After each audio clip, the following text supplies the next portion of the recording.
Magandang araw, magandang gabi sa inyong lahat mga kaibigan, sa mga kaibigan. Share ko lang po, mga kaibigan, share ko lang.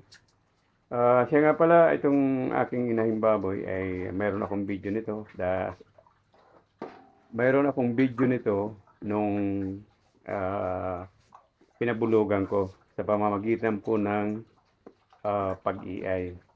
Ay ngayon mga kaibigan, Judith na ito at lampas na po ng mga kaibigan, Judith, ito nung March 15, bali 114 days. Ah, ang iniisip namin ay buntis na itong aking inahing baboy dahil pangpitong panganganak na dapat. Kaya lang at lumampas na po ng 2 araw at wala kaming nakitang ano sa kanya. Ito yung mga didi niya. Ayan. At wala kaming nakikitang palatandaan na manganganak siya. At ito ay wala talaga. Yung didi niya talagang wala. At hindi kalakihan yung kanyang tummy. Ito po. At ang kanyang vulva, ayan, ay parang normal lang.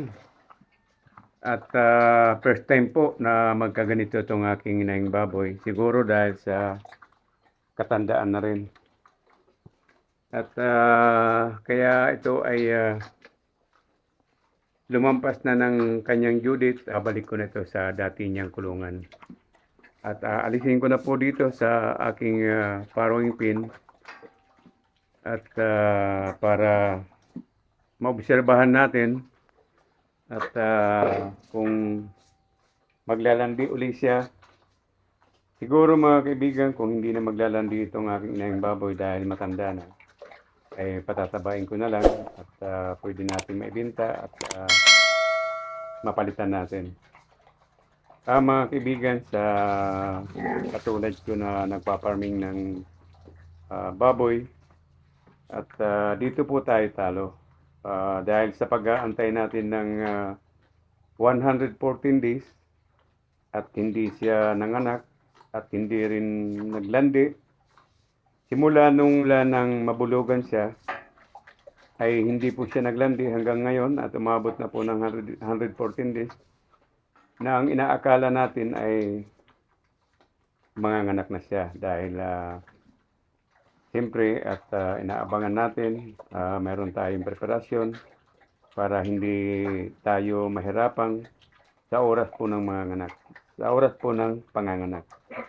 Kaya lang ito na po ay lumampas na po ng kanyang Judith ng mga kaibigan at lumampas na po ng 3 araw ang kanyang simula ng pagka-Judith ay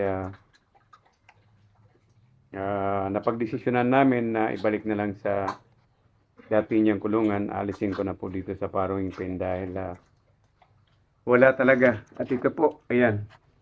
Ayan ang kanyang didi. At parang wala siyang gatas at makikita nyo naman. Ayan po. Dati ito pag ang ano niya nito simula nung una niyang mga anak ay pag nadidiliman 1 araw to 2 araw lang. Ngayon 3 araw na po ang kanyang delay. Dahil March 15, ngayon ay March 18 na. At wala akong palang tandaan na pwede siyang magsilang. Kaya mga kaibigan, ibabalik ko na lang sa kulungan, sa dati niyang kulungan. At obserbahan na lang uli kung maglalandi siya o hindi. Siguro mga kaibigan, pag hindi siya maglandi, ay papalitan ko na ito dahil medyo matanda na. Pang-7 panganganak na niya. Ang huling panganganak niya ay 13 o 12 ang kanyang mga biik. Nakakapanghinayang nga dahil siyempre ay ito po ay magandang inahin na baboy dahil talagang marami po ang binibigay na mga biik. Ngayon ay medyo logi tayo ng konti dahil hindi siya nagbigay ng mga biik. Kaya wala tayong magagawa, ganun talaga ang pagpa-farming. Kaya laban lang kung ano man ang ano natin dahil yun po ay gaya ng sabi ko, ganun talaga. Ngayon mga magkaibigan, may ipapakita ako sa inyo. Mga kaibigan, ito yung isang inahing baboy ko. Ay ang panganganak niya ngayong April 8 na naman. Pero makikita nyo ang kanyang, ito po, ang kanyang didi ay masyadong maliwanag. Ayan, mga kaibigan, ayan, makikita nyo yung kanyang didi ay talagang ano na, kumbaga sa Bisaya ay ano na, gitling na ang tawag. Makikita yan, bumubuka na.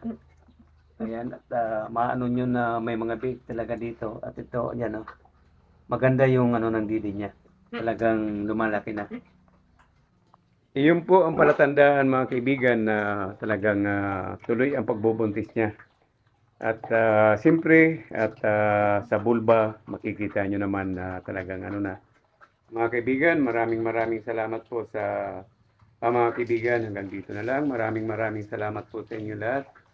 Sa lahat po na mga kaibigan natin na ganito ang hanap buhay, tulong-tulong lang tayo sa pag-update sa mga karanasan natin, sa pag-aalaga ng mga inahing baboy.